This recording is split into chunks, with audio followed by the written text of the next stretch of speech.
Peloton is down around 80% from last year. Other stay-at-home stocks that did very well in 2020, like Zoom and DocuSign, they're also struggling. All have contributed to the tech-heavy Nasdaq falling into correction. Meera Pandit is a global market strategist at JP Morgan, and she joins us live. Great to have you with us today. Thanks for having me. So do you think that this sell-off I'm talking about in tech, where it's really just taking it on the chin, is it the latest sign that investors have moved on from the so-called pandemic trade, or do you think they'll come back to these stocks? Certainly, we're moving on from this pandemic environment to hopefully what is more of an endemic environment. And investors are sort of recalibrating how they look at the markets, because now we are going from an environment in which monetary policy and fiscal policy was very easy to one where both are much less accommodative. And that has been accompanied by a higher rise in rates and a pretty rapid rise in rates over the last couple of weeks, which tends to hurt some of those tech-heavy, growth-oriented stocks the most. So that's what we're seeing right now in the markets. What does it mean for the rest of the tech world, especially companies that are less tied to the pandemic? Ultimately, we need to make sure that we look for tech companies that are producing earnings. And a few missed earnings reports doesn't necessarily mean that fundamentals are completely damaged in the sector.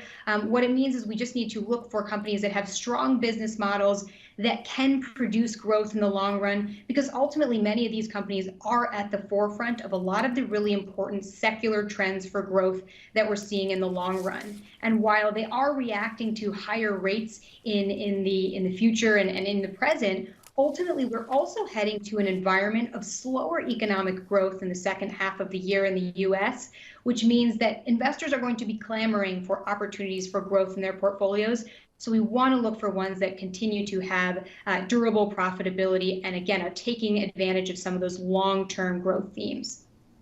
And so more broadly, do you think that the market right now is oversold or not sold enough? I mean, watching the trade yesterday, we saw the intraday trading, there was a strong bounce and it hung on, and volumes were strong, but then it cratered in the end into the close.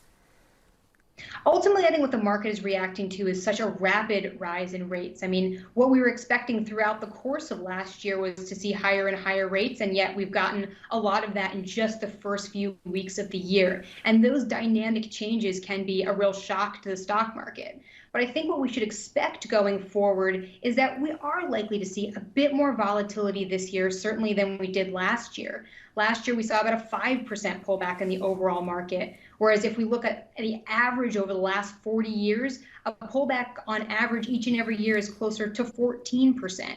And without the Fed and without fiscal policy as a backstop, we could be looking at more prolonged incidences of volatility, which is why in a portfolio, we can't just expect that every piece of the equity market's going to go up like last year. We have to be much more selective, especially around earnings and looking for quality, and really looking for the companies that can defend their margins and do well in this environment. So it's certainly an environment where we're going to see a lot more differentiation across the companies that can succeed versus the companies that perhaps got in over their skis. Meera, very quickly, curious how many rate cuts you're expecting and by how much, how many basis points? We do see that we could potentially see 4 rate hikes this year, with the first one starting in March.